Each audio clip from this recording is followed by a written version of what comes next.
Your program will begin shortly.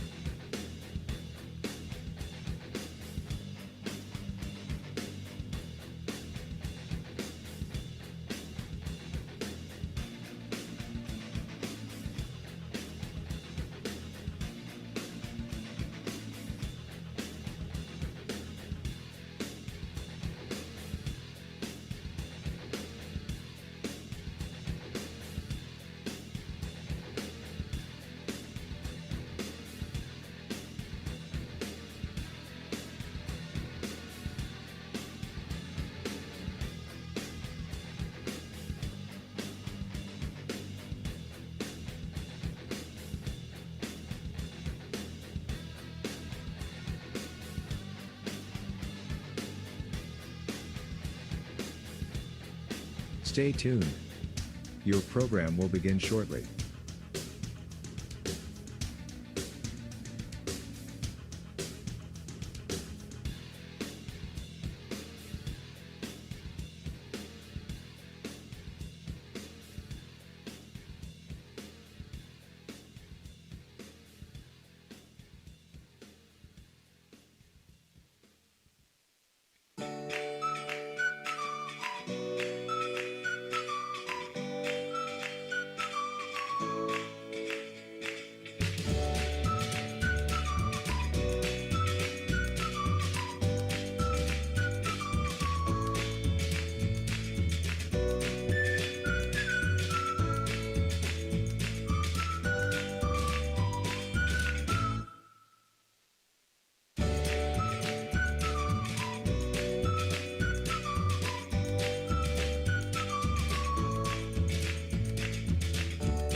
Stay tuned.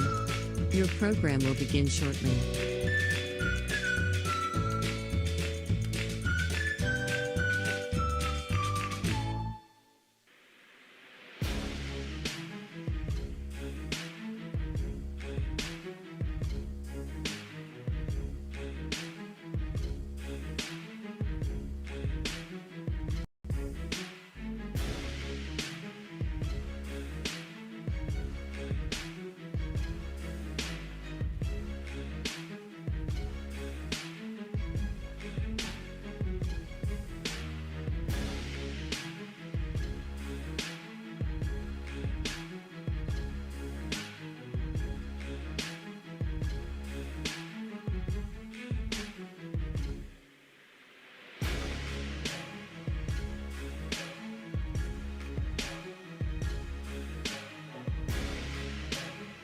Stay tuned. Your program will begin shortly.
Stay tuned. Your program will begin shortly.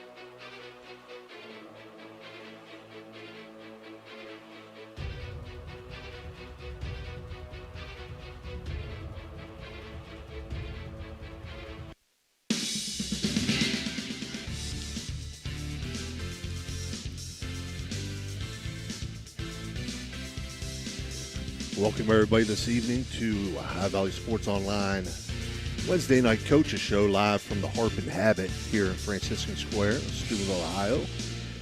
It's Ohio Week 3, West Virginia Week 2. And again, we're located here at the Harp and Habit, Steubenville, Ohio. Our first guest tonight, head coach Reno Saccoccia from Steubenville Big Red. A portion of the show being brought to you by Fort Steuben Maintenance. Coach, Indian Valley, pretty good team, right? No, they were a good team. They were a good team. We both teams we played first and second game will both be in the Final Four, and that's where we expect to be also. Right. Find yourself in an interesting position going into a bye week. Not planned, obviously. Some scheduling conflicts on Dunbar's end, from what I understand. They had the game double booked. Talk a little bit about, what is your approach knowing that, you've got 2 full weeks basically of preparation now? Well, we went Monday the same as normal, and Tuesday was the same as normal. And today we scrimmaged a little bit. We normally, back in the day, we would scrimmage every Tuesday, but as the seasons got longer, we just felt that we needed fresh bodies, and so we stopped all that on. But we went best on best today for 36 plays, 18 on offense, 18 on defense, and 2-minute O. And we got after pretty good, and I think our players felt pretty good after it was over. All right, Coach, talk a little bit about you mentioned it. Week 1 and Week 2, you lost to 2 really good teams, 2 teams that I think most likely will be playing at the end of November, early December for sure. You find yourself and your team in a situation of adversity. I've found myself in situations of adversity, in my life before. One thing I do know about it is, there's no shortcuts. There's no going around it. You got to go right through it. And, how are you guys going to handle this adversity, and what do you think it's going to take to bounce back? Well, there's in our situation, there's 4 parts to us bouncing back, as I see it.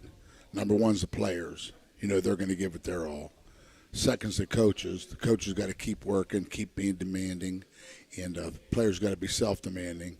The parents got to be positive, and the Big Red Nation can't quit. If they're the Big Red Nation when they're winning, they should be the Big Red Nation when we're losing. And it's going to take all 4 parts to come back. And if all 4 parts aren't there, then we don't deserve to come back. And that's just how I feel about it. I know our players will. I even don't even want to say this, but I'm going to say it anyways. The coaches were there Saturday morning at 7. I left at 4:15 to go to Mass. And we went out on the field. We had 22 players out there throwing the ball around and working on different things. And I've never seen that before in my life. And our players we made the 2 teams we played look a little bit better than they are, and they made us look a little bit worse than we are. And we just got off on a bad start. And but like I said, if the 4 parts stick together, then we'll bounce back and we'll be around come times when we should be around. And I feel confident in our coaches. I feel very confident in our players, and I hope the other 2 parts are there with us. Well, Coach, I can honestly say this. I know a lot of the players personally. Some of them work for me. I know the character of this team. The kids have the character, the work ethic, and I know you and your coaching staff has the work ethic and the drive to prepare and to get yourself going. Like Steve said, you got 2 weeks to prepare for a good Cardinal Mooney team, solid Cardinal Mooney team, 2-0. Opened up with Lake Catholic team we previewed, handled them 30-13. Then they had St. Joe's in week 2. What's Mooney bringing to the table, and what are we going to see out of Cardinal Mooney? Well, I don't want to sound like I'm not worried about it, but honestly, we won't start on Mooney till tomorrow. We've worked on ourselves today. We haven't even talked about anything other than getting better. And tomorrow we'll start on Mooney, and then we'll have an extra day on them. But we've watched the film. We've broken down the film, but we haven't mentioned it to our players. We haven't really talked about Mooney. We're just talking about us getting better, doing the things that we need to do. And we've made a couple of changes in our offensive lineup. We made one change in our defensive lineup, and trying to get players to. We're trying to get as many players as we can playing, and trying to cut down on the guys going both ways. But our practice yesterday was completely individual stuff and group stuff, and today, like I said, was just going out and scrimmaging. We went, say, 18 plays offensively and defensively, best on best, and it was a great day. Good. Coach, question I was going to ask is, okay, little bump in the road, okay, a couple of little rough patch to start season off, so on and so forth. It's more than a bump in the road. I know. Yeah. But especially in today's day and age, with kids trying to keep their focus and so on, how do you get these kids to stay focused on the task at hand, block out that negativity or what Coach Saban would refer to as rat poison? Because everybody's an expert. It's easy to sit back and watch and say, well, here's all the answers, right? There's a lot of people out there like that. You know that better than anybody. Here's what I told our players. My friends are going to come up to me and say, hey, you got to get them players playing better, okay? The kids' parents are going to come up to them and say, hey, you got to get better coaching. Mm-hmm. Everybody's going to look for something to point at. Right. But I feel right now that as an 0-2 football team, we are still determined, and like I said, I don't care about the outside noise, and I don't think our players do either. I think that may probably motivate them even more, mm-hmm. because they put a lot of hard work in this. As an outsider, you didn't do anything. Mm-hmm. These players put a lot of work in this starting in December, and they're not going to quit because of 0-2. And 1956, 69 years ago, it's the last time we started 0-2. And so that's something we just got to build on. And I feel, honestly, when I heard that, that's a good motivator. Everybody has to find different things to motivate them. And I have my motivation for the last 50 years of coaching has been fear of failure. And so, 2 losses and failure, but 2 losses is pretty close to failure. So fear of failure is what motivates me. And everybody has their own way to be motivated. And like I said, our players will give every ounce of effort that they have. I know they will. And there's a lot of things that I would do differently. But if you don't learn from a loss, then you're going to lose again. So, we've learned what we have to do. We learn what we do best, and we're going to do what we do best and throw all the other stuff out. And that's just the approach we're taking. Less is more, mm-hmm. And that's the route that we're taking. We're not going to walk in any alleys because we're trying to avoid people. We're walking down 4th Street just like we did when we were winning, and that's what we're going to do. We have a positive attitude, and I'm not going to harp on it. Just you'll see on Friday. Mm. Coach, you mentioned you made a few changes offensively, defensively. One thing I can say, this is it's like you said, it's easy to point the finger, point the finger, defense, offense. What is this? Is a team game. Three facets of the game: offense, defense, special teams.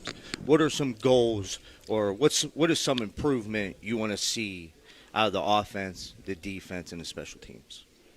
Well, offensively, we'll start with the line. Stay on our double teams longer. Get movement. Backs, a little bit lower pad level. Receivers, break down, a little bit better blocking. Everybody can do what we did Saturday was the coaches came in early and we graded the kids, the players. When they came in, I had them grade themselves. And, they probably thought I was going to look at the paper after, but I had each one of them grade themselves, either yes or no. Mm-hmm. Okay, say 32 power. Did you or did you not do your job, yes or no? Mm-hmm. That's what they did for every play. Then with the defense, same thing, yes or no. And then I told them, look at it, and we crinkled the paper up and threw it away. Yeah. So they know what they got to do to improve. We know what we got to do to improve. I got to improve as a coach. You can't coach the same way every year, and you have to make adjustments as a coach. And I didn't do a very good job at that. So when you look at a program, the front porch of the program is the head coach. The front porch of the program is the head coach when you're winning. The front porch doesn't change when you're losing. So it starts with me. And I know that our players are going to give us everything they have. Are we going to win? If we score more points, we'll win. If we don't score more points, we're not going to win. But I know they're going to give us an effort. And I know the coaches are giving us an effort. And like I said, I hope Part 3 and Part 4 are with us, and I hope the parents and the fans are with us like they are when we're winning. And then if they aren't, then they're Johnny-come-latelys. And we're going to do our part to bring her back into the winning column. And the good thing about all that, Coach, as you mentioned there, the effort's there. Effort's there. So all those other things. Do you think those players want to go out and lose? No, absolutely not. Right. And all those other things are fixable things, or coachable things, or things that we lost to two good football teams. Mm-hmm. And we've lost 3 games in a row now. Watterson, Ursuline, and Indian Valley, and all 3 of them were the same way. If you look at the film, if we just did 2 things, that score is 14-7 at the end of the first quarter, and but it wasn't, and we just live with it and learn from it, and I'm ready. I'm more ready now than just sitting here. You guys are pissing me off.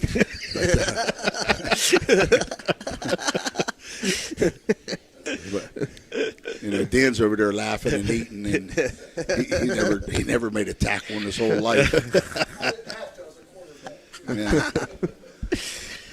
I'm telling you, Coach. I'm just kidding, you guys. No, but trust me. I'm thinking all day long, this is one of the toughest interviews that I'm going to have to do or have ever done. No, it's not. No, because you know what? I hate to have to interview coaches like after no, you're doing a good, loss man. or 2 losses, but I'm just glad your son takes after your wife, because you know what she would ask me the first thing. What the hell were you doing? She would have. No doubt in my mind. She wouldn't beat around the Trust bush me, like you. I heard it every week. Yeah, I appreciate you guys. I really. I think you guys do a lot of good for the Valley. I mean, you take all the schools into consideration, and it's not just one school. You guys do a good job, and there's a bunch of you that think you know it all, but and you do know a little bit, but like this guy next to me, he had an interception, a block field goal in the state championship game, and then he wanted NIL money to come back for the 5th year. I don't blame and your son was a dominant player. I mean, he finished his career on a broken leg. I mean, he came back just for one game. Yeah. And so I respect big red football players, and I don't care. There's 61 kids on our team, and I wouldn't trade them for anybody. And we're going to keep working until we get it right. And that's all you can do. You keep working until you get it right. and we'll get it right. Well, Coach, we Hopefully it's quick. we truly appreciate your time tonight. Appreciate you too, man. And, Thank hey, you. continued success preparing, and we'll get into the nuts and bolts of Cardinal Mooney next week. Next week. All Promise right, you. sounds good. Okay. All right, we're going to take a short break, and we'll be right back with Thank you, Coach guys. Andrew Connor. Thanks, Coach.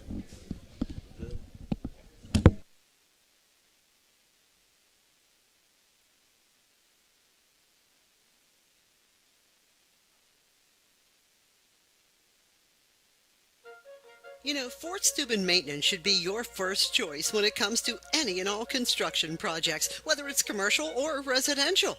Make Fort Steuben Maintenance your first call. You can rely on them to be the experts when it comes to roofing, concrete, plumbing, carpentry, just about any job that needs done. Fort Steuben Maintenance, they're fully licensed and bonded and will even give you a free estimate. Fort Steuben Maintenance. You want the number? 740-283-4890.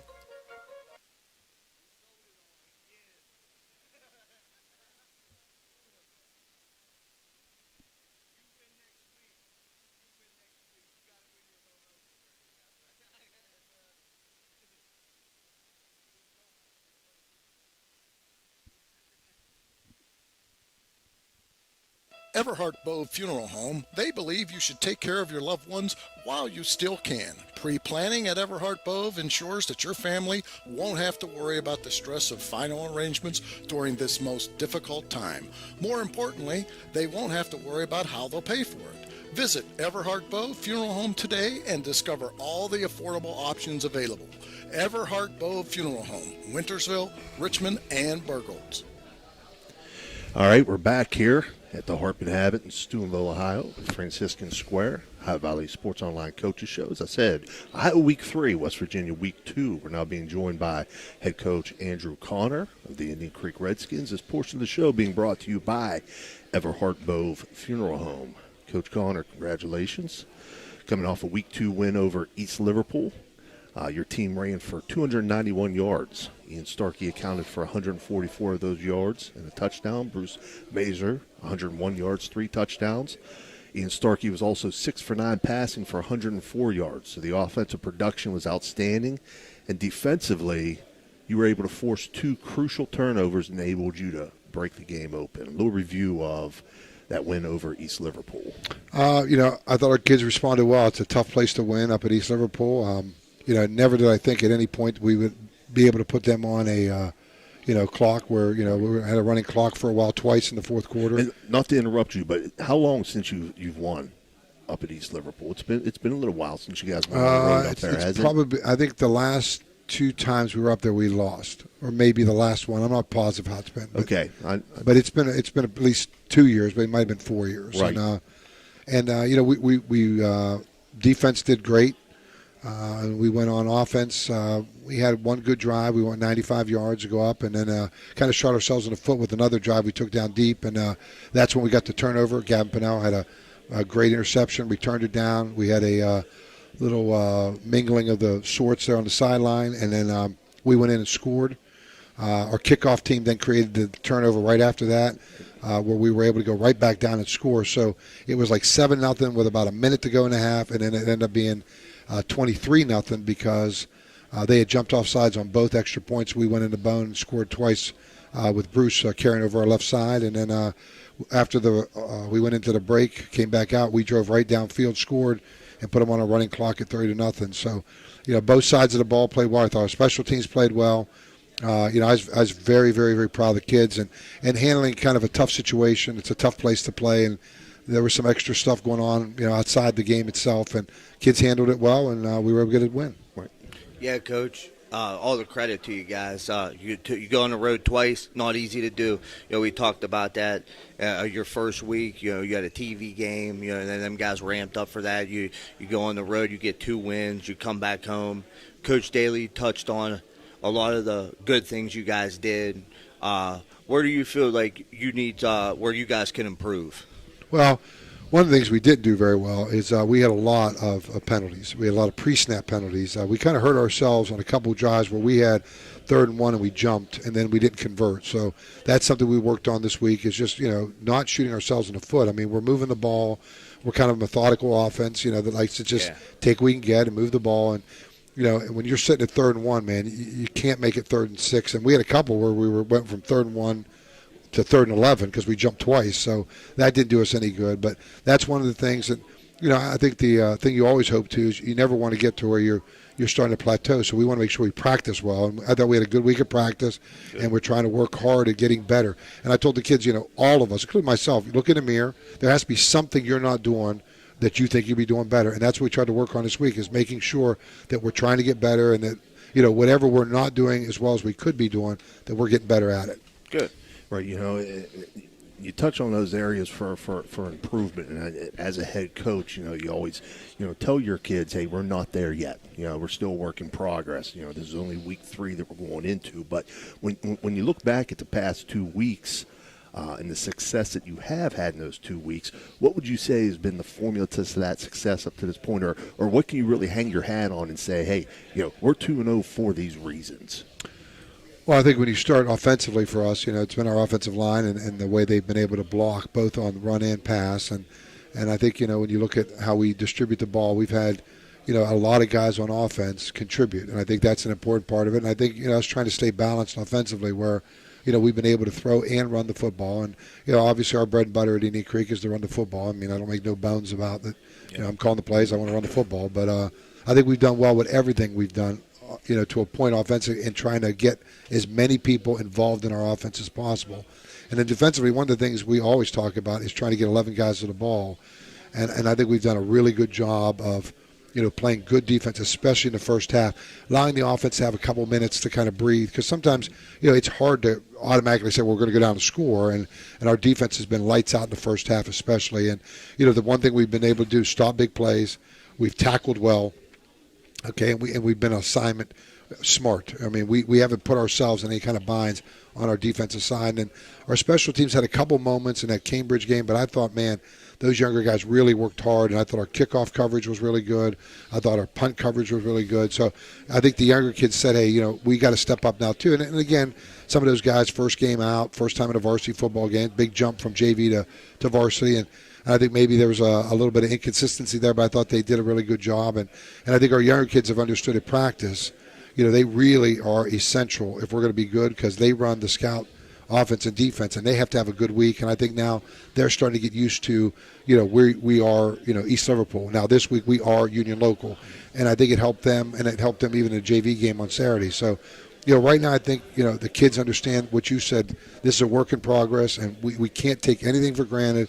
And, man, we've got to get better week to week. Right. Now you mentioned Union Local there, Coach. They are your week 3 opponent. They're going to be coming in 1-1. They defeated Warren JFK in week 1, 42-12, and lost this past week to Wheeling Central, 25-19. They've got themselves a pretty good running back in Brody Perzanowski. Let's talk first about the Jets on the offensive side of the ball, what you see from them. Well, I think with both Brody and Carpenter, their quarterback, it gives them a good 1-2 punch. I mean, Carpenter can throw the football and he can run the ball. I mean, he had a nice big long run against Wheeling Central, and Brody really had a great game against JFK, and he had a really good ending to the game against Wheeling Central. I mean, he's the kind of guy they're going to give him the ball. It's going to look like you got him kind of fenced in, and you're going to look up, he got 5 yards. And then all of a sudden, he's one of those backs that's rare. He likes to run inside the tackles, but, man, when he gets on the outside, some sort of outside zone plays they run, he can get to the corner and he can make you pay. So, our goal is to be smart, be assignment ready. And we need a big game from our defensive line. They've got to control how fast he gets going. I mean, to stop a good running back, you need to have penetration in the backfield so he can't get going. And that's something our defensive line has worked on really a lot this week. And so for us, that is the big thing offensively, is not letting him get into a rhythm and trying to stop the big play from their quarterback. Right. Yeah, Coach, talking about Union Local. So I think looking at your guys' schedule at the beginning of the year, I know you take one game at a time, but Union Local was definitely one of those teams that, when you look at your schedule, they say, that's going to be a tough one. That's going to be a tough one for us, and this is your home opener. So we wish you luck. What do you want to see out of your team coming out of the gate versus Union Local? I think one of the big things is, use what you have. And I think we're going to have a big crowd. And I think, we've had a lot of support both at Cambridge and at East Liverpool. So, obviously being at home, use the energy of the crowd. I mean, they're there. They're going to be right in the game with us. And, try to use that to get us out to a good start. I mean, we're fortunate. We got a band that's going to be playing loudly. We got, our cheerleader. Everybody's behind us right now. So you want to take that energy and run with that energy. I think that's the important thing. And, for us, it's just, it's okay to play where you're okay to punt and move the ball and take our time and get our rhythm going, because we know we travel well in the first 2 games with our defense. So I know our defense is going to play really well at home. And that's kind of our forefront, not press ourselves, be smart about what we do, and then try to see where they're at first. One of the things we like to do early is just to see what they're going to do to a lot of things that we line up in, just to kind of get a rhythm going. So, with our defense being able to play smart and aggressive like they've been, it gives us a little bit of time to kind of see where we're at, see what works, and then try to, do what we can with that. And that's been our success story so far in our first 2 games. We have tried to establish our running game and then try to, have our passing game kind of feed off of that. Coach, one last thing I wanted to touch on, before we got going here, though. I know as a head coach you don't like to highlight certain guys. I know the strength of your team is in your offensive line, defensive line. But the one thing after watching you guys and looking at stats, highlights, so on and so forth, after the first 2 weeks has been the consistency in play from your quarterback, Ian Starkey. And, again, I know I mentioned him last week. Great kid, good athlete, but – he's really shown me a lot with what I've seen on film from him, not having been able to see you guys live yet. Talk a little bit about him as your quarterback. Well, I think, anytime you get a quarterback who played the season before, that's a luxury, because, there's so many things you can teach a kid at practice that isn't the same as game experience. And I think he's just, he wants us to be successful, and I think he realizes, just like a point guard does in basketball, for us to be good, he's got to know when he should run, when he should throw it, when he's got to hand it off. And we give him a lot of, say in what he does. There's a lot of things we do, whether we're in a bone, sometimes unbalanced. He calls the play to the bubble. When we run our inside, tackle trap, we read that and maybe run an option off it. So on our pass plays, he knows, should I throw this thing or should I just tuck it up and go? So he's made a lot of good decisions. He's got a lot of guys involved in the offense. And, I think he'd be the first to tell you if he was sitting here right now that, he's blessed with a great offensive line and 2 great tailbacks. And so it's made his job easier. But, right now, like I said, we seem to be clicking on what we're trying to do. And we're not trying to press ourselves, and we're not trying to do things we can't do. And I think as long as we kind of stay that way offensively and we don't hurt our defense, one of the things I told the offense, our defense is playing lights out. Don't put them in a situation where we turn the ball over and we shorten the field. Worst case scenario, you don't get a first down, you punt. You play field position. You put your defense out there, put them in a good situation. They'll get this ball back, and then we got to do our job. And I think that's what happened up at East Liverpool. We couldn't get a first down. We were deep. Defense goes out, does a good job on the first couple plays, and then Gavin gets the turnover, and then we take that, we go right in. That's the important thing. Be opportunistic, and I think he's doing that as our quarterback. Yep. Coach, we wish you the best of luck. Good luck this week. I was badgering Coach Ray last week because I thought we were going to have the opportunity to do the game, and I wanted to be there for that game. But good for you guys, but unfortunately TOV9 picked that game up, so we're not going to be able to do that game. But we wish you the best of luck. We're rooting for you, and if you win your home opener, I promise you a loaf of bread next week. I don't know, man. I don't know. I'm trying. I'm trying. He's tempting me with these wings. I can't eat the wings. I asked for some bread. I can't get the bread. I feel like you guys are putting me on a fast or something. Do I look like I've gained weight or what, man? Listen. Here's what you got to do. Now you got to up it a little bit. Say, I want a loaf of bread, and I want a loaf of that pepperoni bread too. Okay. This is me. I'm gonna hire this guy's my agent. He's doing a good job for me. He's playing off you, man. Yeah. You got to watch this guy. I know, that's all right. He's going to want half a loaf. We got a lot to offer down there. All right, Coach, best Thanks, of luck. buddy. This Thank you week both. against UL. Thank you. Thanks, Thank you, Coach. guys. Thank you very much. That's Thank been you. Coach Andrew Connor of the Indian Creek Redskins. We'll take a quick break, and we'll be back with Quincy Wilson of We're High.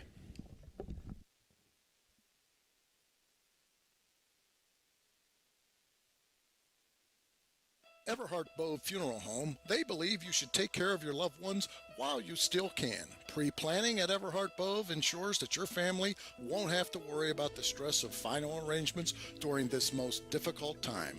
More importantly, they won't have to worry about how they'll pay for it. Visit Everhart Bove Funeral Home today and discover all the affordable options available. Everhart Bove Funeral Home, Wintersville, Richmond, and Burgolds. A Bruin symbolizes strength, adaptability, and resilience. From the moment a child enters Brooke County schools, they are forever known as a Bruin. They have pride in themselves and the schools they attend. A Bruin can navigate challenging situations and will always work to embrace change. A Bruin ensures all students understand what it means to be a part of something special and have a sense of belonging where they can study, compete, and succeed. Want to learn more about what it means to be a Bruin? Visit BruinPride.net. Brooke County Schools, the place to be.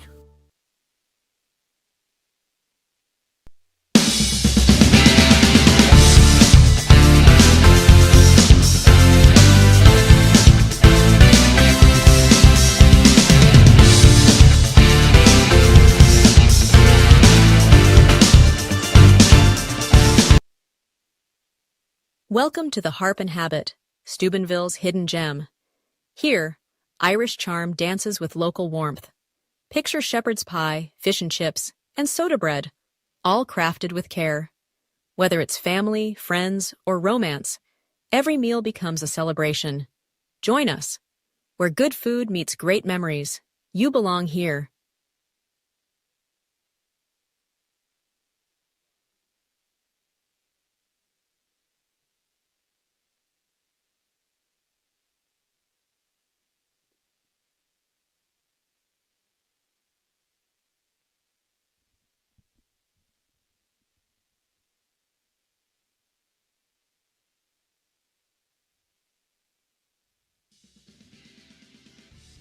You're listening to Ohio Valley Sports Online, the sports authority. If you want to get your message heard, visit us on Facebook and leave a message. Ohio Valley Sports Online is on any connected device, phones, tablets, smart TVs. Follow us on Facebook and don't forget to subscribe free to our YouTube page. Type in OVSO. You will get immediately notified the instant we go live with our next broadcast. All right, welcome back here live at the Harp and Habit, Franciscan Square in Steubenville, Ohio. Wednesday nights is wing night at the Harp and Habit. I want to make sure that I mentioned that. You see some of the lovely wings sitting here in front of us. Make sure you come on down and get yourself some. They're good. They're good. Trust me on that. I'm a wing connoisseur, and these are pretty darn good. We're being joined now by head coach Quincy Wilson of the Weir High Red Riders. This portion of the show being brought to you by Hancock County Schools. Coach, coming off of a week one setback against your rival Oak Glen, 32-14.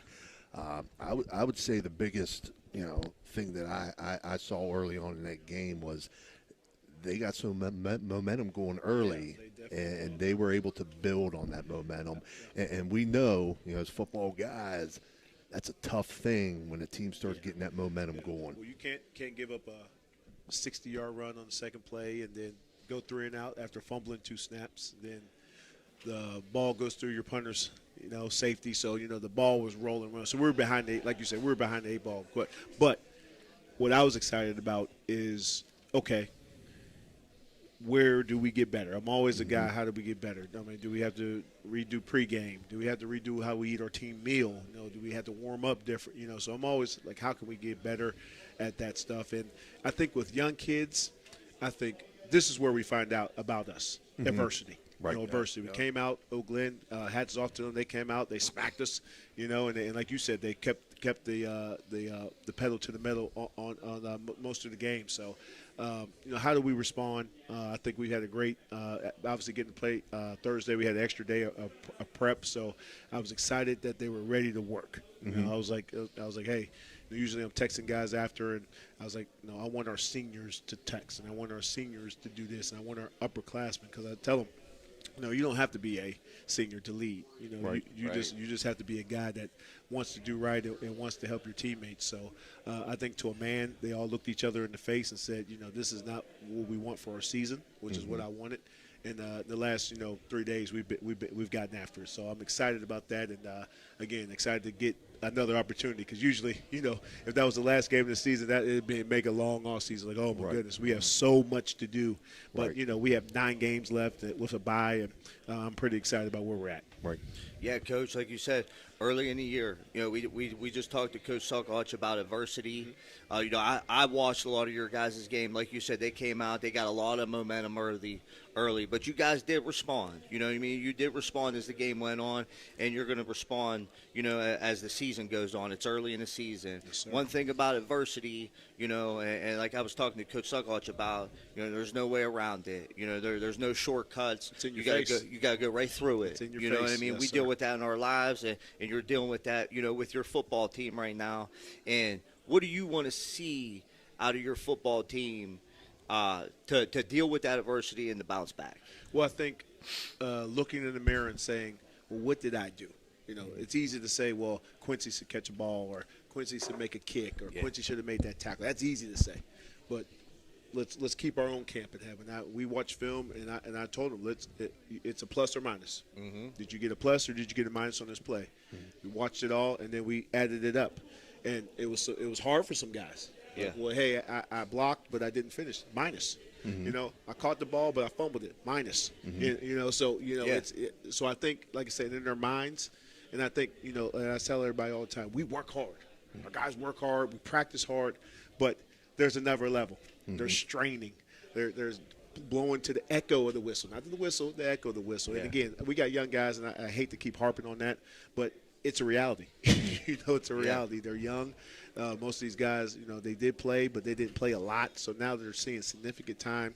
They're against guys that, hey, you know what? You do have to get bigger in the weight room next year. You do have to get in your playbook a little more. So it's exciting, but like you said, to answer your question, I just want to see, and I've already seen that, them come back with the mindset of, okay, how can we get better? And we practice harder. We've kept the pads on all week, and maybe that's the thing we go forward doing. And I'm excited to see how we respond on Friday.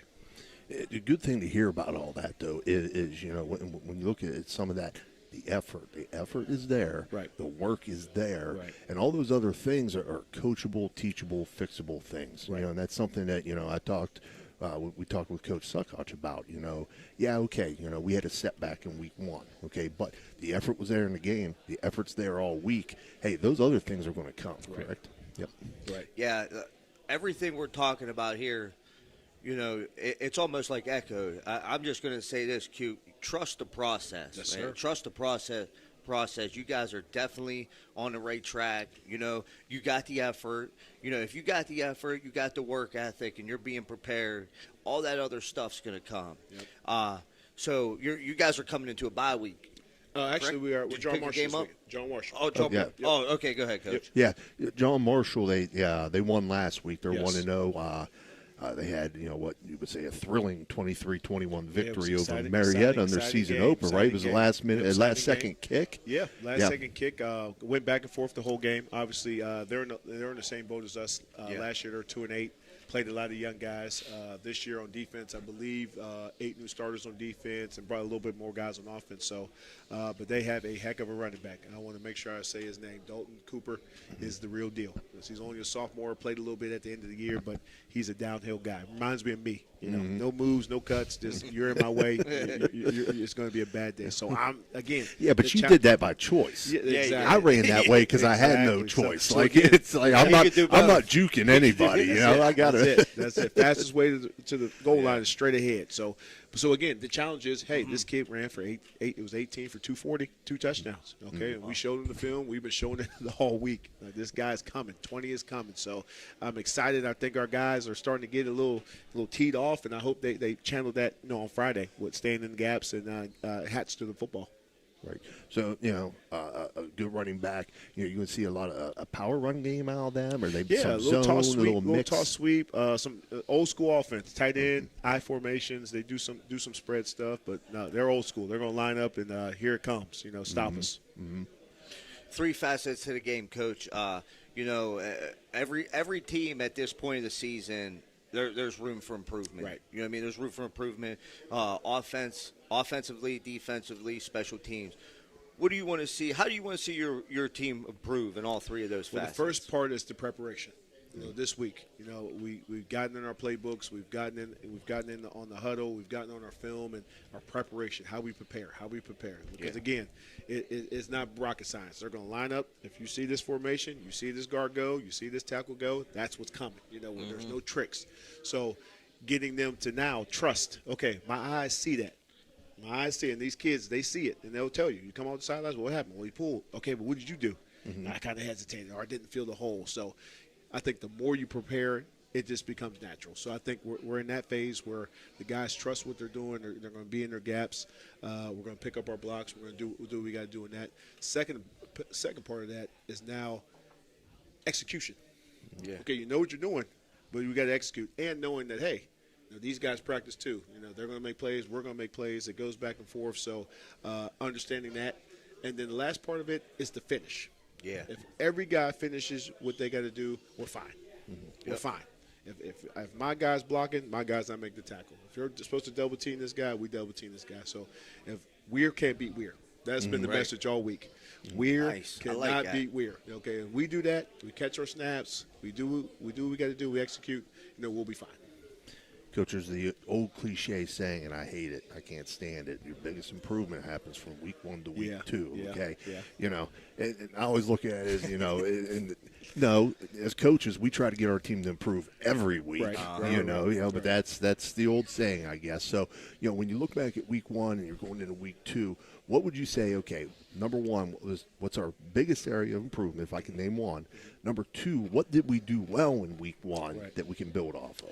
Well, I think that cliche comes in because you kind of expect your guys in that first game, to have a fumble or you have a setback or to jump off sides. Because, again, we scrimmage, but it's not live. It's not like we play preseason games. It's, where, you're going at it. We're playing a half, playing some of our guys 12 plays. That's all. So now it's real football. 80% of the valley is both ways. Yeah. So that's conditioning. That's a lot of stuff. So you anticipate that. But to answer your question, for me, is just, obviously we got to start fast. We came out a little flat. We woke up, probably about mid-second quarter, to the end of the game. So, again, they're going to make plays. We have to respond. We can't be in our own way with things. And that's just executing what we do, catching snaps, doing that kind of stuff with that.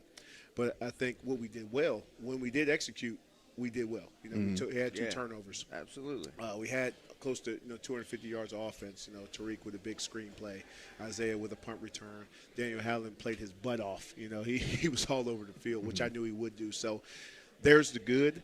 But again, I always pointed out, on his run, if our receiver blocks, it's a touchdown. So today I showed our guys just highlight reels of, extra effort.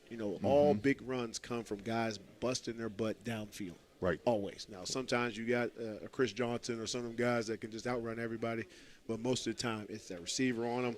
He sticks, and then that guy runs. So showing them that, and I think obviously anytime you watch NFL highlights, they get excited. But I think they got the message like, hey, okay, if I just get in front of this guy, we'll be fine. Right.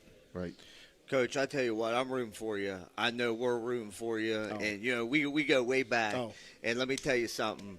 We're High got themselves a heck of a football coach. Yeah, all right, but it's exciting. And again, I love the expectation. I told the fans, I'm glad they're mad. I'm glad. That means people care. Yeah. Yep. Right. People care about what you're doing. So stick with us. We're going to get better. We're a work in progress. And even if we'd have won 50-0, we were still, like you said, there's still things we could do better, and there's still things we can do. So I like where we're at. I like our kids. I love our kids. I told them that after the game. I love you guys, and I love the way you work. And let's just get back to work.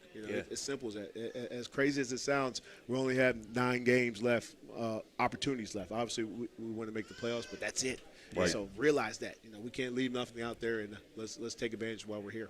Absolutely. Well, again, best of luck against the Appreciate Monarchs you guys. this week. Thank you, sir. And hopefully next week we'll be talking about win number 1. There you go. That'd be great to talk about. I would need more than 15 minutes, though. I'm just letting you know. That's all right. I'm kidding. Okay, we got bills to pay. They got to pay us double. We got bills to pay. That's okay. Again, that's been head coach Quincy Wilson, the We're High Red Riders. We're going to take a short break, and we'll be right back with the second half of the show.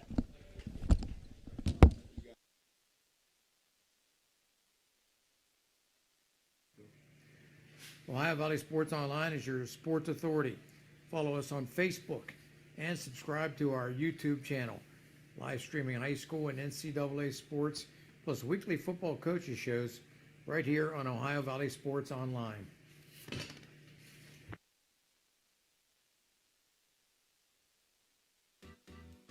Thank you, National Colloid, for sponsoring this broadcast. A National Colloid company with over 75 years in the chemical industry can take care of all your chemical blending needs.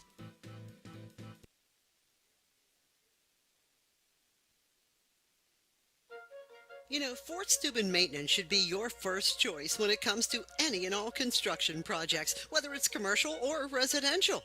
Make Fort Steuben Maintenance your first call. You can rely on them to be the experts when it comes to roofing, concrete, plumbing, carpentry, just about any job that needs done. Fort Steuben Maintenance, they're fully licensed and bonded and will even give you a free estimate. Fort Steuben Maintenance. You want the number? 740-283-4890. A Bruin symbolizes strength, adaptability, and resilience. From the moment a child enters Brooke County schools, they are forever known as a Bruin. They have pride in themselves and the schools they attend. A Bruin can navigate challenging situations and will always work to embrace change. A Bruin ensures all students understand what it means to be a part of something special and have a sense of belonging where they can study, compete, and succeed.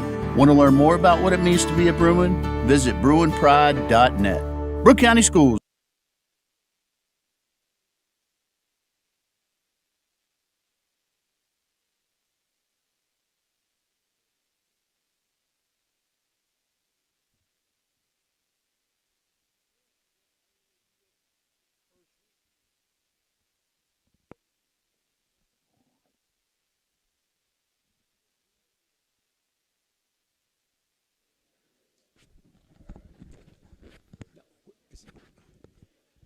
Okay, welcome back in here to Ohio Valley Sports Online, our favorite session here, where we get our sponsors.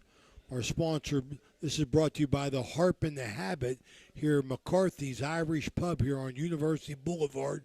You can see the wings that they laid out for us here. I won't eat any, but they're delicious. Come on down here. They got wing night. They got everything. This is Ohio Valley Sports Online. We got Dan Guida, powerful attorney, Ohio, Pennsylvania, and West Virginia.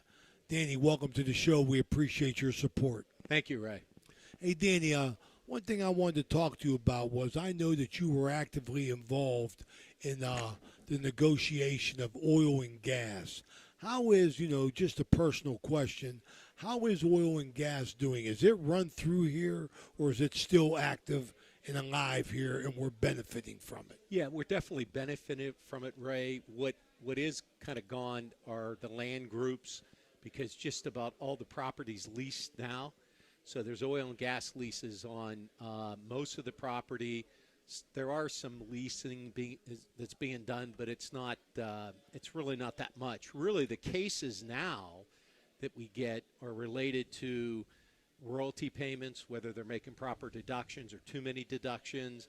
So you got to read the lease, right, which is nothing but a contract, and then make a determination based on royalty payments whether the landowners are being paid properly. But that's the bulk of the cases. There's some pooling issues and stuff like that, some trespass issues, but the land groups. I can't remember the last time I heard a land group being formed or organized. Is that who you would represent, the land group against these companies? Well, I represent the landowners against the companies. Now, there are some firms that just represent the oil and gas companies. There's other lawyers that just represent the landowners, but yes.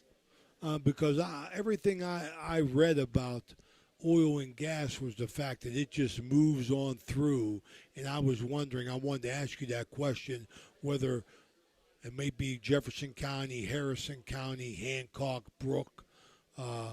Is it down in Ohio? It is. It is. Yes. So I just think it makes its run through here and just continues on its way to somewhere else. But other than that, how's business going for you? It's good. It's good, Ray. Getting older, and one of these days I want to dial it back a little bit. But I still enjoy working, and I'm still having fun. That's the key to it. I know maybe within the past year, maybe 2 years, you took on that Ohio. You was usually West Virginia and PA, but now you got certified in Ohio. What was the reason for that? Yeah, so when I hit age 60, I'll be 63 in a couple weeks. So when I hit age 60, I kind of look back on personal regrets and professional regrets, things that I wish I'd have done differently, and, if I could go back. And the one thing I had a regret on professionally was I wish I'd have obtained my HIA license years ago. I've been practicing now for 37 years. I graduated law school in 1987 from WVU. And I thought, you know what, if I don't do it now, I'm never going to do it, right? It's now or never. And so I figured, better late than never. And so I went ahead and became licensed in Ohio.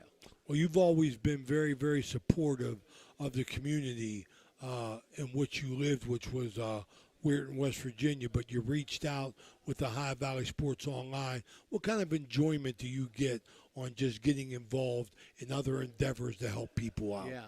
I mean, I've done it my whole life, Ray. My son and I enjoy really going to the local football games, Big Red, with your brother, we're high games, etc. Love going to games. I particularly like the away games because I like to travel to Sugar Creek, stuff like that. Although Big Red usually only has a couple. Only a couple, Danny. Only a couple. We got a budget to keep, Danny. So, of course, playoffs once after it gets past home field, those are away games. But I enjoy it. My son really enjoys it a lot too. So.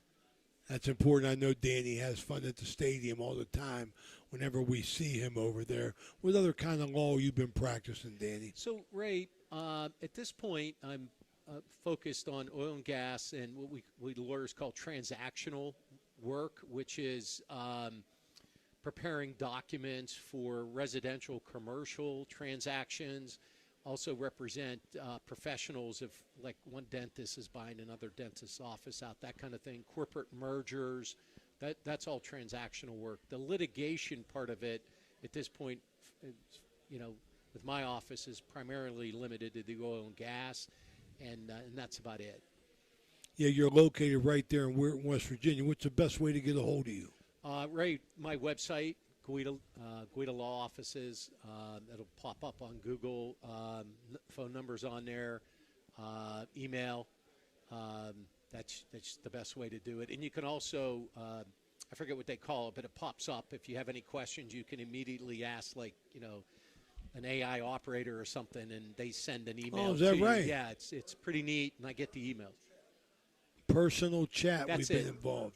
Yes, virtual chat. Virtual. That's it, virtual chat. So, I mean, most professionals have that now. So, well, I'm glad I got your cell phone number because I could never get on the website and get a hold of you. I'd get lost right after I put www in there. I think it would be like Worldwide Wrestling or something. Yeah, right. So you still have the old flip phone, or have you No. graduated? I've graduated. I just, since Dan quit the phone industry, I can't go in and get any personal help. But you don't do much by way of apps or anything? No, please. Please. Every time I need, whenever you send me tickets for the Pirate games, I'm scared to touch it. I got to call my daughter over and say, accept these tickets for me. You're afraid you're going to delete it or something? It's Dan Guida from Guida Law Offices, sponsor of a High Valley Sports Online, and our Guida baseball. He is ouch. You heard that one? No. When the batter gets beamed, and we say ouch. For all personal injuries, call Dan Guida. In football, you're the Guida red zone. Okay. All right. In basketball, I think he's the Guida double overtime. How about same with Franciscan? Franciscan. Yeah. And that's one of your alma maters, isn't it? I graduated there in 1984. We're going to have Joe Wallace on. Boy, Danny, they're going. They got a good chance of being pretty good this year in basketball. Yeah, good. Their talent's getting a lot better.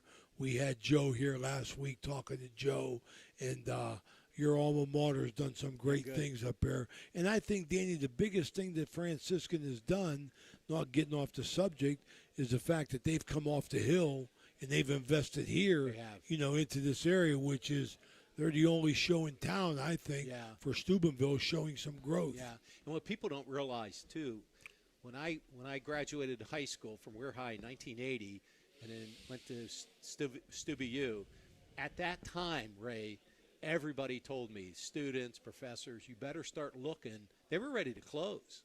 I mean, it was touch and go. Is that right? Oh, I mean, I heard it 100 times. Like, this, you ain't gonna graduate from here. This place is gonna close. And right around that time, I'll tell you what pulled them out of it is,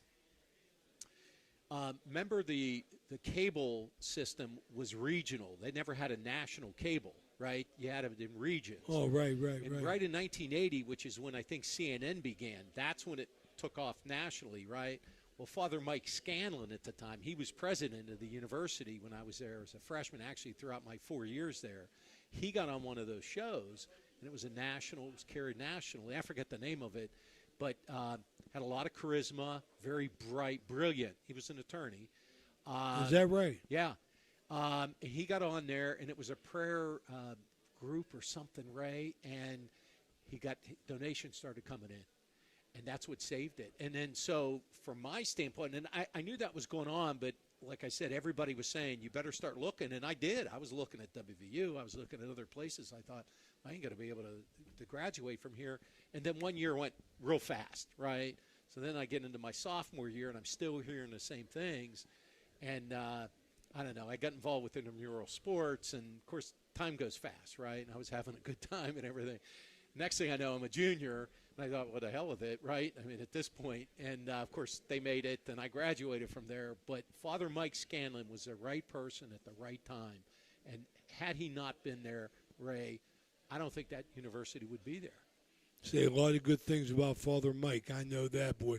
That was George Steinbrenner's college roommate. Oh, really?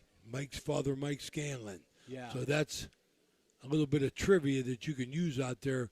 One of our 10,000 followers here at Ohio Valley Sports Online.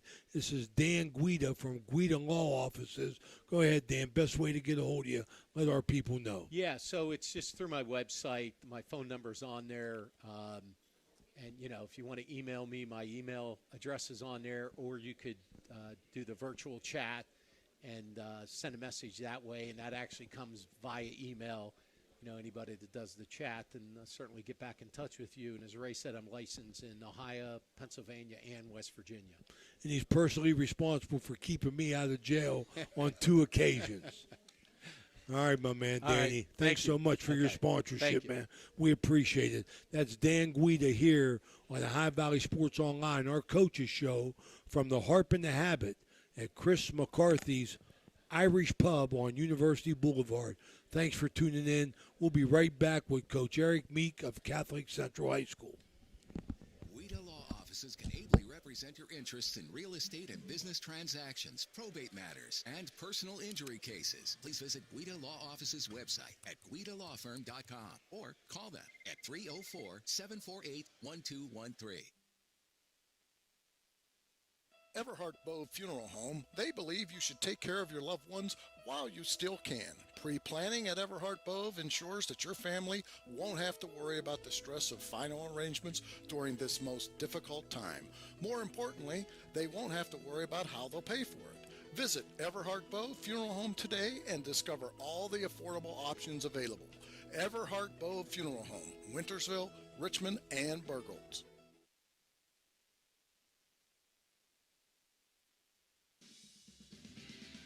Ohio Valley Sports Online is your sports authority. Follow us on Facebook and subscribe to our YouTube channel. Live streaming high school and NCAA sports, plus weekly football coaches shows right here on Ohio Valley Sports Online. Thank you, National Colloid, for sponsoring this broadcast. A National Colloid company with over 75 years in the chemical industry can take care of all your chemical blending needs.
Hello, everyone, and welcome. Segment 2, Ohio Valley High School, OVSO.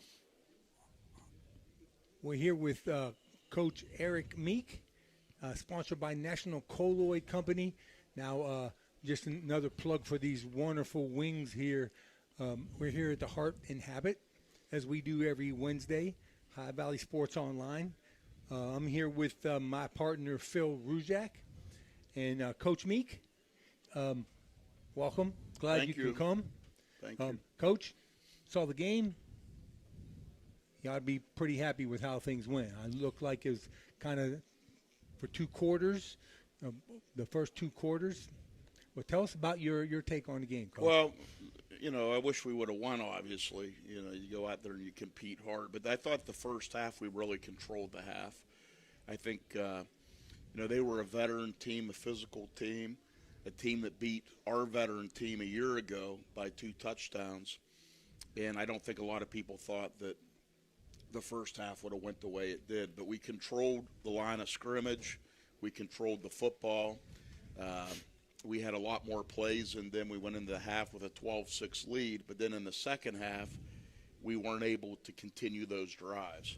And we had a couple situations where we were down there deep, but either, just little things we saw on film that really changed the complexion of the second half. We got sacked a few times. We threw a couple picks.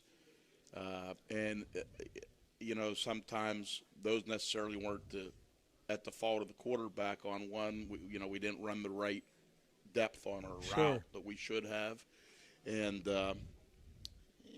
but the kids played hard to the end, and we lost 20-12 to a good football team. And I think we got better from week 1, even though we won week 1 and lost week 2. Coach, you even though you didn't win, you had to be pleased that your team did not put the ball on the ground, and the penalties were much better in week 2. So. Yeah, there was hardly any penalties at all, either team. It was a quick game. It was a hard-fought game.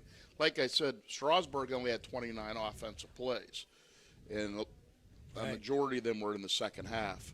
But, we played really good physical football. It's just we lost a close game to a good team. I think the quality of the when we discussed earlier, they seem to me better than Wellsville. You had one drive where you had a shank punt, and you were coming from just about your 5-yard line, right? You tried to punt it, and then that one drive right before third quarter really turned things. Our second touchdown in the second quarter was an 80-yard drive, 17 plays. Oh, yeah, and you can't really ask. And I think we threw the ball once, so we really chewed up a lot of that first half. And that was very much like you did last year. You were definitely on the ground. They didn't know really what to do with what you had. Sprock Eye, when you get behind and you have to pass, you're one-dimensional late. Well, I think that you have a lot of stuff for you to grow on. Mm-hmm. So anything else you want to say about the last game? No, it's tough to lose, but it was a physical game, and they were a physical football team, but we were right there, and we swung right with them, and we just got to now get ready here for week 3. Mm-hmm. Week 3. So, and you have Bishop Rosecrans, right? What can you tell us about your preparations for them? Well, it's become a really good rivalry. The last 4 years, I believe we won 24-19. My first win at Central was 3 years ago at their stadium. We scored with like 5 seconds to go, beat them 18-15. Then we beat them 28-14 at home 2 years ago. Then last year in a total downpour on the grass, we beat them 8-7. So all good games, but we've been on the good side. But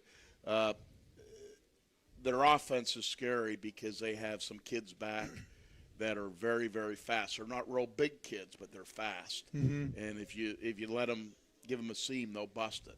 So we're hoping that we can turn it up a notch from a physical standpoint and, do the things, take care of the football and keep everything in front of us and play good special teams, hopefully get a win.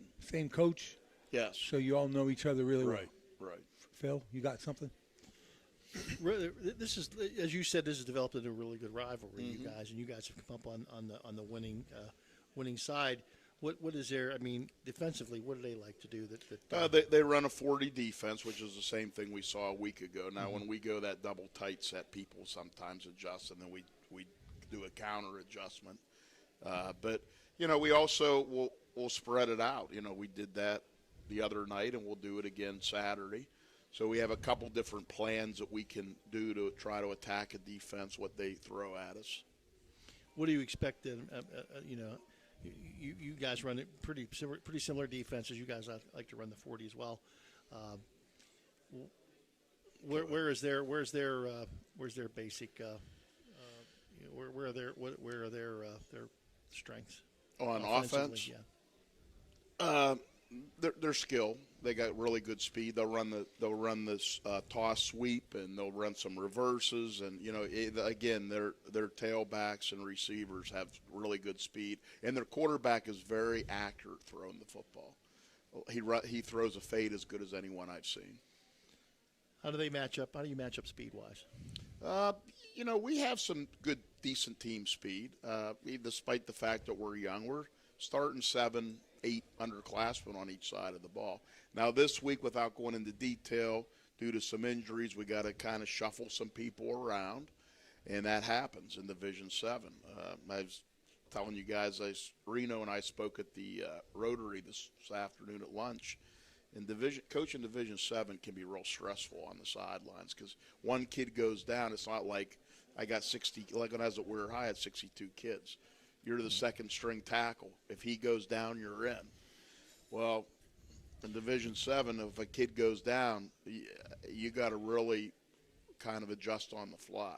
How do your kids adapt to that? I mean, they got to be paying attention because you at any moment you might have somebody playing in a position where they're not normally playing. Here's they got to pay attention. Like, if you watch me coach over my career, you're like, this guy's so boring as a play caller. But really, we might run one play with 3 different schemes, blocking schemes, based on what the opponent does. So the kids, okay, there may not be a lot of plays, but there may be couple different schemes for a few different plays. Mm-hmm. So we have one kid in particular that – more than one kid. We have several kids that have to learn 2 positions. So they might go up with the receivers for half the practice and then the running back. Because if a kid goes down, you got to move them. And believe me, it's very, very stressful. We had a kid that had a minor injury in the game Saturday, and I said to my offensive coordinator, I said, what are we going to do on the headsets? Because, there was another kid playing a different position, and then we had to shift this kid to this position, and it's tough. And we got 32 kids, so we're not in the situation some of the people we play are that have 20 kids. Mm-hmm. So our numbers are actually good for Division 7, I guess. So versatility is the key here. You got to be very, very versatile. Yeah, and luckily at Central we got smart kids. I found that out when I first got there. And they're disciplined kids, and you ask them for the most part, you ask them to do something. Hey, study your plays before you get to practice. And if they don't do it, they know they're probably going to get benched. So that's simple. Yeah. So, Coach, you got any final comments you'd like to make? No, just hope to get a win. And if you want good wings, there's no better place than this place on Wednesday. Absolutely. Yeah. Wednesday night. So, folks, down here to Heart and Habit, you can come down and say hello to us. People banging on the window over there. Come down for some hot wings. They're really exceptional. Before we let you go, Holsworth is really Ryan. He's taken Ryan the running game, and he really has run with it, so to speak. No pun intended. He and Matthew Sprockeye both, obviously. Matthew can run the football, and then you got Kai Busick as well at the fullback position. You had a nice game out of Kai Busick this week as well. Right. So Kai's running the ball well also. Okay. Well, thanks, Coach. Yep. Thanks, guys. All the best to you this Good week. luck, See you. good Thank luck, you. Coach Meek. We hope you come away with 2-1. See you next week. Okay, we'll be back here in just a minute with Frank Cassini, Brook High School.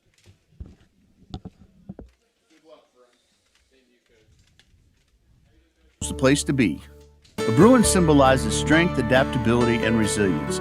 From the moment a child enters Brooke County schools, they are forever known as a Bruin. They have pride in themselves and the schools they attend. A Bruin can navigate challenging situations and will always work to embrace change. A Bruin ensures all students understand what it means to be a part of something special and have a sense of belonging where they can study, compete, and succeed. Want to learn more about what it means to be a Bruin? Visit bruinpride.net. Brooke County Schools. Got it. Okay, welcome back, folks. Again, we're here at the Harp and Habit, and these wings are calling our name, but we got to wait. We promise we're not going to, we got to promise, as Ray affectionately calls me, Tony Two Sandwich for all you all hear that, but tonight it's Tony Two Wings, as soon as we cut the cameras off. So here's a good friend of mine, Coach Frank Cassini from Brooke High School. This segment is sponsored by Brooke County Schools, which is the place to be, right? Yes, that's said often by Dr. Crook in numerous commercials. I think everyone knows those that are, pretty predominant in the area right now. I think it's where you turn radio and on TV, you definitely hear it, and it's exactly right because we're very happy there. Very good, very good. Okay, so Frank comes in 1-1. Frank had a tough one this week, Beaver local. Interesting film. Watched it. I thought you played really well. It was televised here, and I thought there was a lot of new mistakes, young players. What's some of your comments? What do you think? Yeah, the game started, extremely well considering we had a really nice kick return to spark the whole, beginning part of the quarter. Ethan Fisher did a nice job, and more importantly, the way that we blocked it, and that goes into what Coach Sherrick has been harping on them all week about, the wedge blocking and getting all that taken care of based on where the ball is. But Ethan did a nice job, gave us a nice little setup and field position, and Ty Sperringer was really on his game when it comes to his effectiveness throwing the football, and with Grant Yost and the other receivers. I know Anthony Perlowski had a nice catch as well.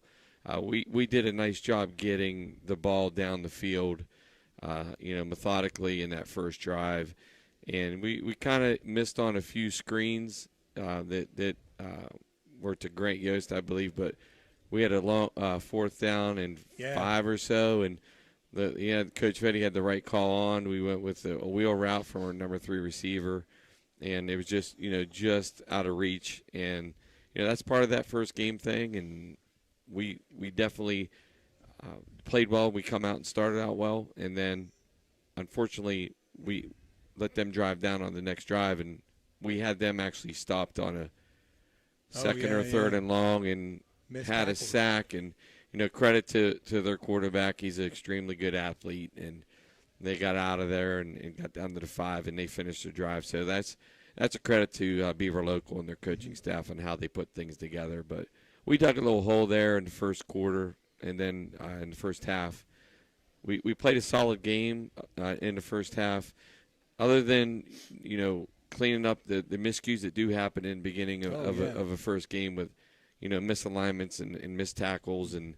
At times, some issues offensively with maybe missing a blocking scheme or a personnel issue or even putting the ball on the ground. We did that at one point on a toss sweep with Yost. So, I think it was a little pregame jitters and some jitters that carried into that half.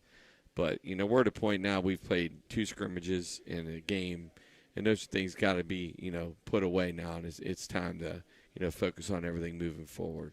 There are definitely a lot of good things I saw for film study for your young players. And I know the defense struggled earlier, alignments and so forth, but, a mark of a good team is making good adjustments at the halftime, right? And your adjustments were very positive from a defensive perspective.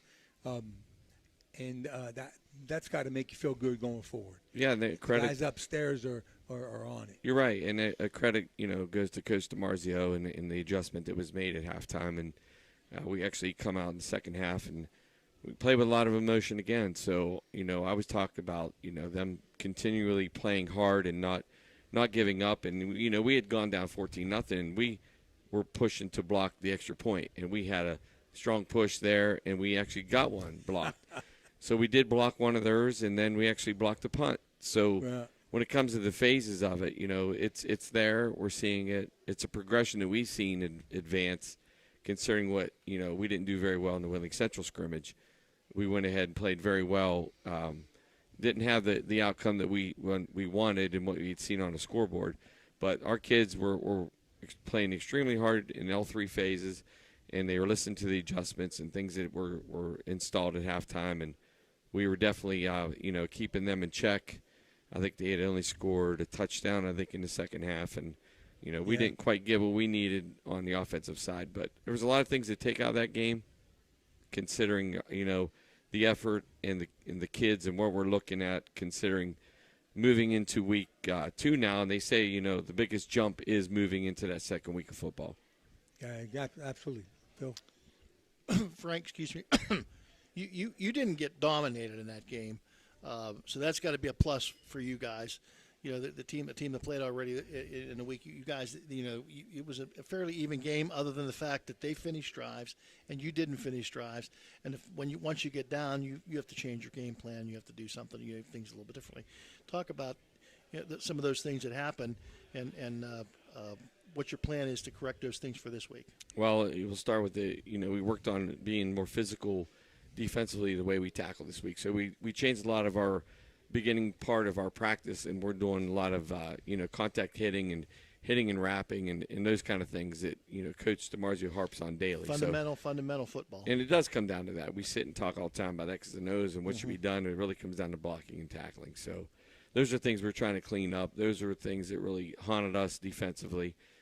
Offensively was a little bit maybe more of the run game needed to hit, and a lot of that did happen through Ty and his running, but there's some issues that we're going to clean up on the running part of our offense. But it's really just kind of the, working at it, trying to keep fighting.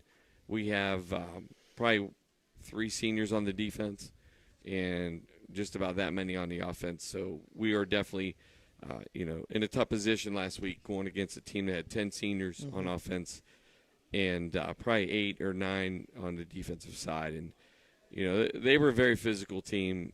We tried to match that. Once again, credit to Coach McKenzie and his staff, because that was a very good football team we played, and it is a tough draw. But those things are in play for us, so we can get better. That was how the off season had gone. That's how what we talked about when it comes to the preseason, or the scrimmages that we had established, and going into week 1, we were hoping we can see a lot of that translate into play on the field, which we did see. But there was still some miscues there that really kind of haunted us there early in the game. You have to be happy with the way your kids adjusted with you guys.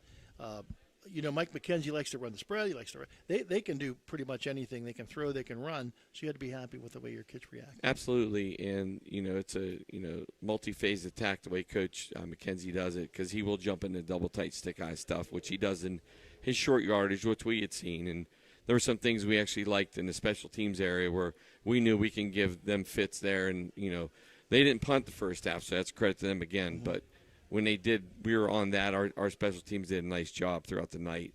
But, we did play well at times, but we're not satisfied, and we're going to go ahead and look into week 2 and try to correct those issues. And that's really the message that we were telling the kids all week. It was the message that we started on Saturday morning when we met as a staff, that we're going to go ahead and attack this and keep coaching them up and getting them where they need to be for the Lindsley game. Very good. Lindsley game. Good transition. Let's talk a little bit about Lindsley game. The quick, I'm seeing a lot of speed on camera. What are your thoughts? B.J. Depew has built a nice program. BJ, they're very excited about their prospects this year. Absolutely, and I believe he's alumni. He's been there about 20 years. Last year, they'd built it. Took over for his dad. Yeah, he's built it to where they were playing a brutal schedule. And last year, that kind of caught him a little bit. And he had a lot of guys on the field that got experience. So he's probably got 14 to 17 returning lettermen on this team from last year. So, in other words, we're going to face a team that had a lot of experience in a very tough schedule last year. We were fortunate last week to go see them play against Westinghouse down at Lindsley's campus. So that was a Saturday afternoon game. So myself and a few coaches went down and watched them play. They are definitely well prepared. Coach Depew and his staff, the way they run a high-tempo offense, very similar to what we saw with Coach McKenzie. And the athletes that they spread the ball around to. They're a passing team, and they'll sprinkle in the run to keep you honest.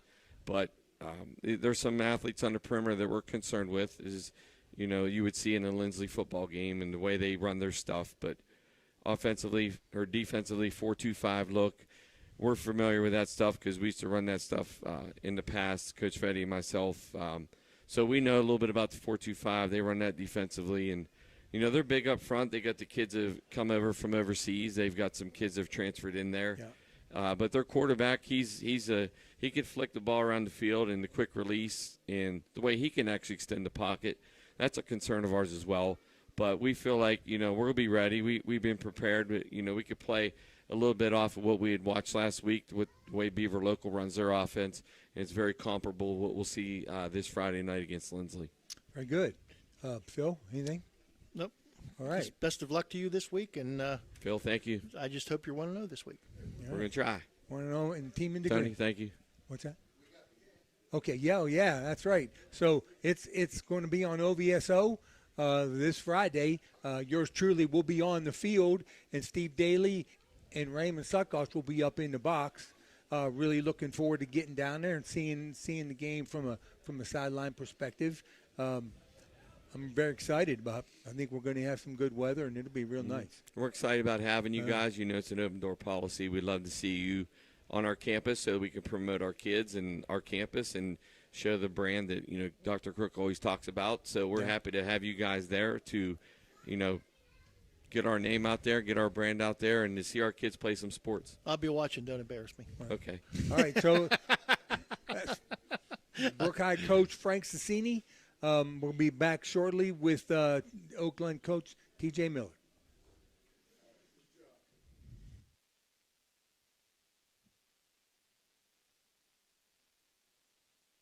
The place to be. A Bruin symbolizes strength, adaptability, and resilience. From the moment a child enters Brooke County schools, they are forever known as a Bruin. They have pride in themselves and the schools they attend. A Bruin can navigate challenging situations and will always work to embrace change. A Bruin ensures all students understand what it means to be a part of something special and have a sense of belonging where they can study, compete, and succeed. Want to learn more about what it means to be a Bruin? Visit BruinPride.net. Brooke County Schools.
Welcome to the Harp and Habit, Steubenville's hidden gem. Here, Irish charm dances with local warmth. Picture shepherd's pie, fish and chips, and soda bread, all crafted with care. Whether it's family, friends, or romance, every meal becomes a celebration. Join us, where good food meets great memories.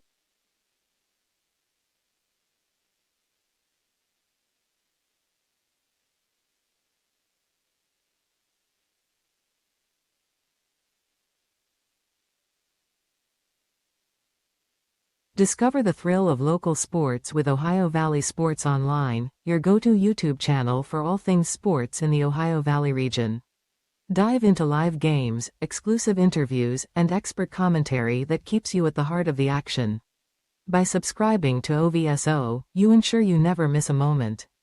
Hit the like button and subscribe today to receive instant notifications whenever we go live. Join the community and cheer on your favorite teams. You belong here. Welcome to the Harp and Habit, Steubenville's hidden gem. Here, Irish charm dances with local warmth.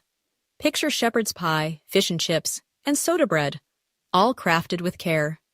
Whether it's family, friends, or romance, every meal becomes a celebration. Join us, where good food meets great memories.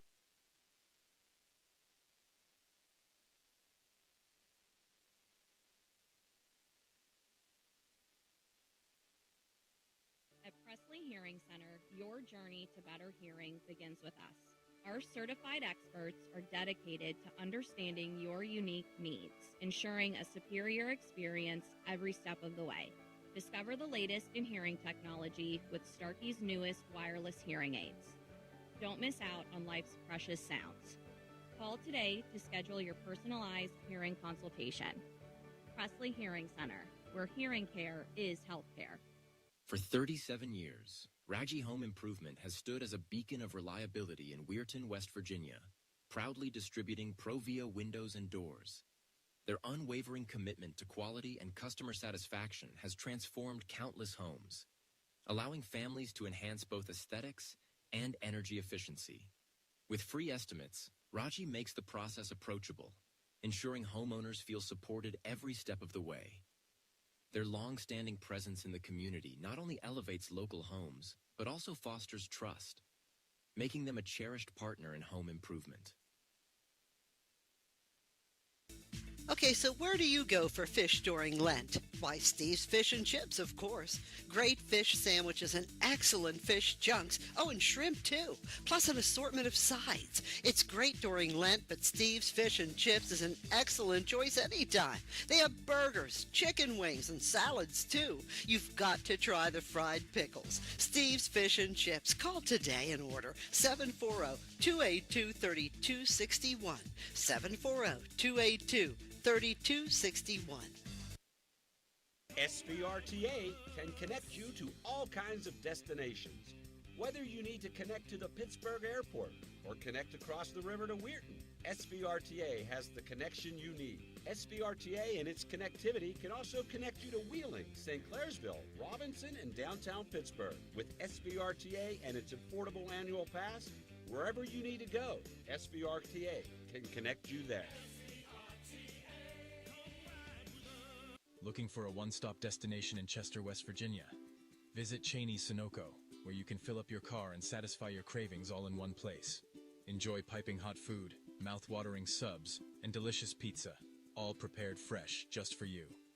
Experience a clean, welcoming environment with friendly service that makes you feel right at home. Locally owned and operated, Cheney's Sunoco is committed to serving the Chester community. Stop by today and treat yourself. Capital Recovery Systems stands as a beacon of efficiency and reliability in government debt collection. Specializing in delinquent court cases, parking tickets, and taxes, we have successfully recovered hundreds of millions, directly benefiting taxpayers nationwide. Our expertise ensures communities thrive financially, turning debts into opportunities for growth and development.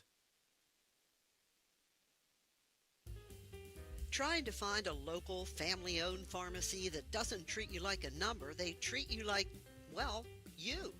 Visit Hood's Pharmacy. Find them at 971 Main Street in Follinsby. Hood's Pharmacy is family-owned. Family-owned for over 50 years. All insurance plans are accepted, and they have COVID-19 testing and vaccinations available, so no worries there. Hood's Pharmacy features Sarah's Candy, plus a wide selection of greeting cards. Get the friendly hometown service you deserve when you visit Hood's Pharmacy in Follinsby. Come visit the friendly pharmacist and staff at Hood's Pharmacy today, a proud sponsor of this broadcast. Everyone at IWS is proud to support our area schools and athletes. We would like to wish every team a safe and successful season. Play hard, stay strong, and good luck from all of us at IWS. A legacy committed to service and sustainability in our communities. Ted Gorman, the new superintendent at the Jefferson County JVS, says, "Ready to kickstart your future? We'll get you certified, set you up with internships, and give you real-world experience. Our labs and technology are the best around, hands-on, up-to-date, and built for your success. Choose from 16 awesome programs with even more on the way. Plus, you can earn college credit and start working while you're still in school. Check it out at jeffjvs.org. And good luck to all our local teams this season." You're listening to Ohio Valley Sports Online, the sports authority. If you want to get your message heard, visit us on Facebook and leave a message. Ohio Valley Sports Online is on any connected device, phones, tablets, smart TVs. Follow us on Facebook and don't forget to subscribe free to our YouTube page. Type in OVSO. You will get immediately notified the instant we go live with our next broadcast. The crew at Ohio Valley Sports Online appreciates our sponsors like the Target Shop. The Target Shop has all your fall sports gear. Shop local and get all your school spirit gear, fan wear, and everyday apparel. Support your locally owned shop. The Target Shop offers new designs weekly. Stop in. Valley Converting, located in Toronto, Ohio, purchases paper products from the public daily. Valley Converting is a manufacturer and converter of 100% recycled paperboard. For information or questions about Valley Converting products and services, contact them at 740-537-2152. Valley Converting is located on South 4th Street in Toronto, Ohio. Take your paper recyclables to them and convert them into cash. Valley Converting is a proud sponsor of this broadcast. Your vehicle deserves the best at Valvoline Express Care, the only authorized Valvoline Express Care within 60 miles. We're locally owned and operated. We take pride in serving our community. Every day, we honor our veterans and Franciscan University of Steubenville employees with special discounts. Enjoy peace of mind with our complimentary checkup, because your safety is our priority. At Valvoline Express Care, all cars and trucks are welcome. Come experience the difference. You're not just a customer, you're a family. Are you tired of lugging heavy water bottles from the store to your home or office? Look no further than Water Transport in Hopedale, Ohio. For over 36 years, we've been providing premium quality water to the tri-state region. Our team is dedicated to delivering fresh, clean water right to your doorstep. With our reliable and efficient service, you'll never have to worry about running out of water again. Call us today at 740-264-9999 to schedule your delivery and experience the convenience of water transport. We know what you want in a chainsaw. You want legendary performance, you want industry-leading ergonomics, and you want precision cutting that gets the job done quickly and safely. That's why we want you to try a Husqvarna chainsaw. With air injection, low vibration handles, and powerful X-Torque engines, Husqvarna chainsaws are trusted by professionals around the world. If you want to take down a tree or clear a forest, you'll want a Husqvarna chainsaw. It's what precision cutting is all about. Visit M&M True Value Hardware on Sunset Boulevard in Steubenville. Looking for a place to stay? Then stay at the Best Western Plus Franciscan Square Inn and Suites, conveniently located in the beautiful Ohio Valley next to State Routes 22 and 7 at the gates of Franciscan University of Steubenville. Receive a warm welcome from friendly, attentive staff, providing all the amenities you deserve. Each guest room is done in beautiful modern decor, with amenities including a microwave and mini fridge, free high-speed wireless internet, and a flat-panel television. Stay in a suite for extra space with the same great amenities. Best Western Plus Franciscan Square Inn is a proud Barron sponsor. Imagine a vibrant hub where education meets wellness, a place where students and community members thrive together. At the East Central Ohio Educational Service Center, we're not just envisioning this future, we're building it. With partnerships that unlock resources and opportunities, we're addressing healthcare needs and cultivating talent. Join us in creating a healthier, brighter tomorrow. And we are back. This segment with Coach T.J. Miller from Oakland High School, sponsored by A&B Heating and Cooling. Again, we're down at the Hearth and Habit. And, T.J., the only thing, we appreciate you coming. I mean, you come a long way, but I'm probably more worried about not being able to eat these wings, these good-looking wings down here at the Harp and Habit. On Tuesdays, y'all need to come down and support this. Wednesday. Oh, yeah, I'm sorry, Wednesday. Okay, so you can come on Tuesday too if you'd like. So again, we're here with Coach T.J. Miller, who's come a long way, folks, to say hello, and coming after a very impressive win, 32-14 over Cross County Weir High School. T.J., unbelievable. I mean, I was so impressed with the demeanor of your kids. I mean, the football was outstanding. You all came out. You were ready to play. You weren't very fancy. Your kids came out. The demeanor is what was very impressive. Coming off of a not very successful last year, you as a new coach coming from baseball right into football, you had a tough summer, but your kids came out ready to play. I mean, they were kind of even keel, very much like you are. I was, in all through the game, very professional, very poised. Anyway, you come out and you punched them in the mouth. Talk a little bit about the game. No, listen, these guys were ready. We knew coming in it was going to be, good environment for us, traveling into Weir. All summer, these guys put the work in the weight room, our flex days, conditioning. I mean, these guys were locked in and ready. They've bought into our coaching staff. I can't tell enough good things about these kids. Confident. Oh, our older guys have been great leaders. Even our younger guys, they all got reps Thursday night. Just super proud of them. Super proud of our staff. Like, our coaching staff did a great job this summer. We wouldn't have been where we are without them. I know that. So, I got to give credit to our coaching staff also for doing a great job in preparation and just a ton of film time, studying, mental toughness and discipline, talking about the mental side, what's expected, and kind of just keeping that even, that focused energy for 4 quarters, not just, getting out there at the start and boom, energy's gone. It's a lot of mental preparation going into that game one. What a difference a year makes. After they got now, they have young kids and they had a real rough first quarter. Once they got settled, though, kind of like, they were thinking, they tried to go deep on you, because last year they had speed and, they big played them early and y'all shut that down. Yeah, that was impressive. Hats off. I know. Quincy's working hard with those guys over there, and we were ready coming in. We watched. I mean, we film a ton of practices. We just live off film, and these guys put the work in. I can't tell you, it's such a great group of kids to work with at Oakland right now. They're extremely coachable. They work hard.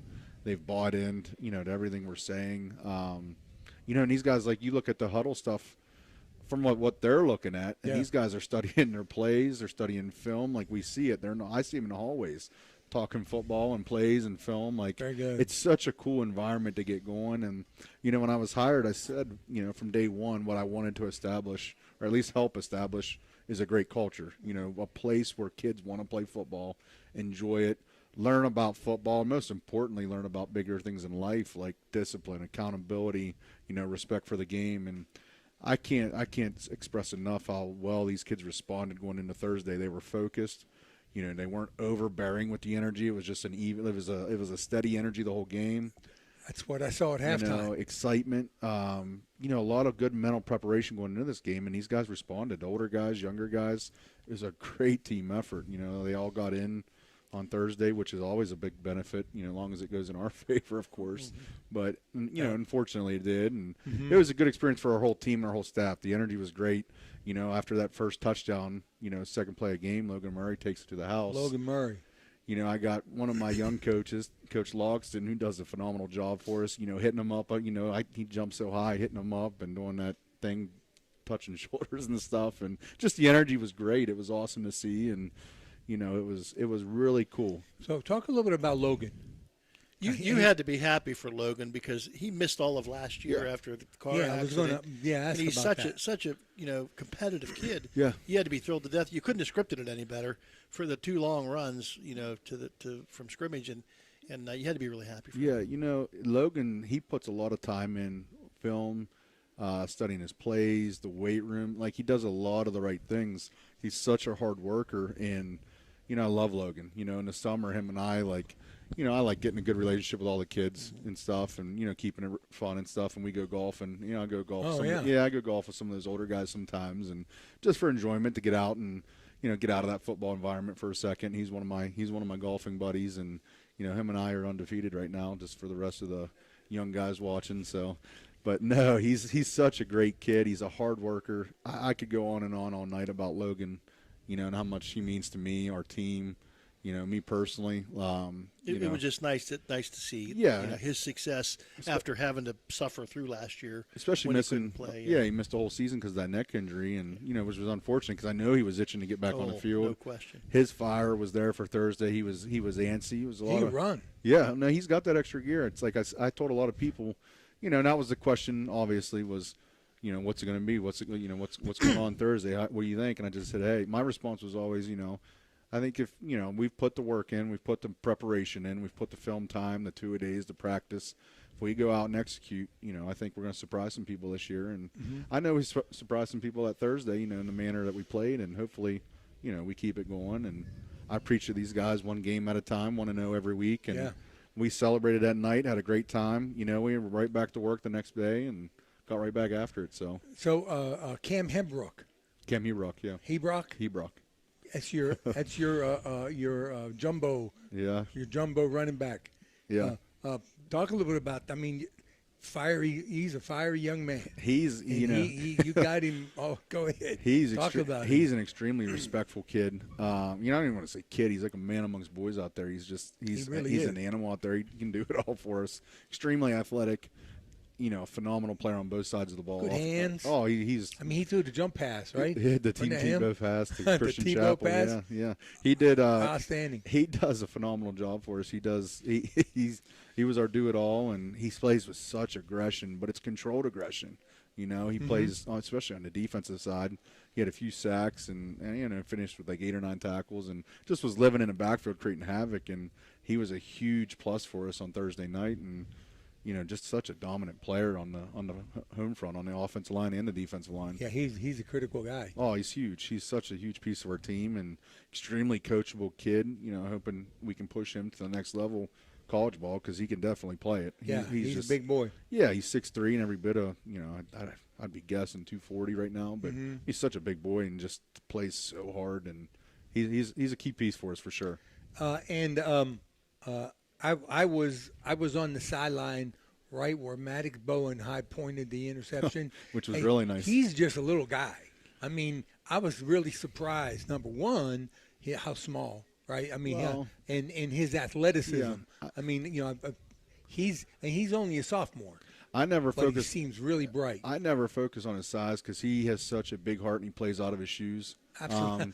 Absolutely. He's such a good player for us, and when he had the interception, the energy was high, and we didn't even really have to, we didn't really get a chance to showcase his arm too much, and didn't really get too much into the passing game because our running game was, going so well. So I think he's going to continue to surprise as we go.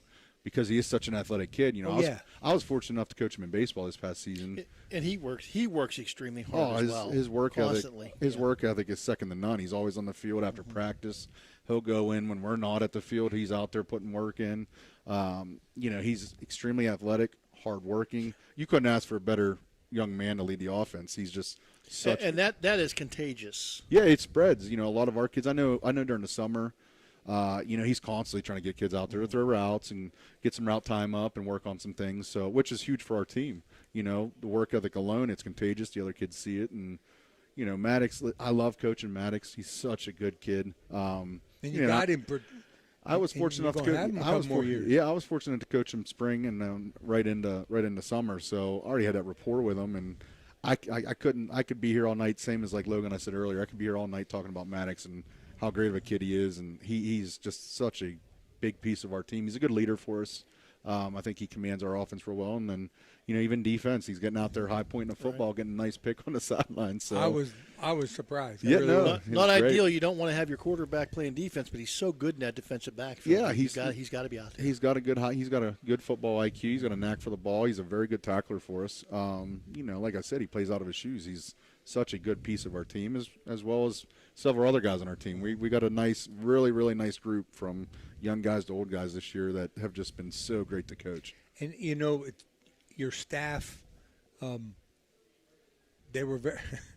They had all the answers. Yeah. They were very organized. Yes. The sidelines are very organized. Your coaches were, there was no, there was no hectic anything. They were just, like I'd come in your locker room during halftime. Yeah.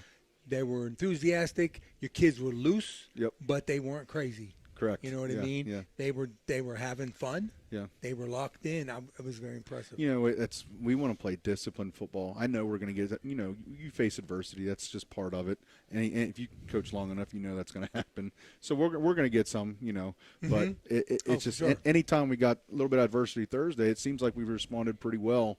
And we've been preaching all summer and all of camp, mental toughness, mental discipline, be able to handle it the right way, being the most in shape team on the ball field. And these guys have responded. They've conditioned their butts off in practice. They never complain. So they've really bought in, and I'm very, very fortunate to have such a good coaching staff with me. We got 10-plus coaches, which, having a full staff and just such great guys to coach with makes my job so much easier. Oh, boy. I can't tell you, we wouldn't be where we're at right now without them. I can tell you that. And they've been just such a huge, huge help for me. And I could go on about all those guys. Phil, got anything? Phil? No, I know you have great rapport and guys that are invested in Oak Glen on that staff. And there was. You could see the excitement and the energy on your sideline was phenomenal. I love Ty. Ty's we my go back man. a long way. I coached Ty since he was little, Yep. and now I get to coach with him. He's like a little brother to me.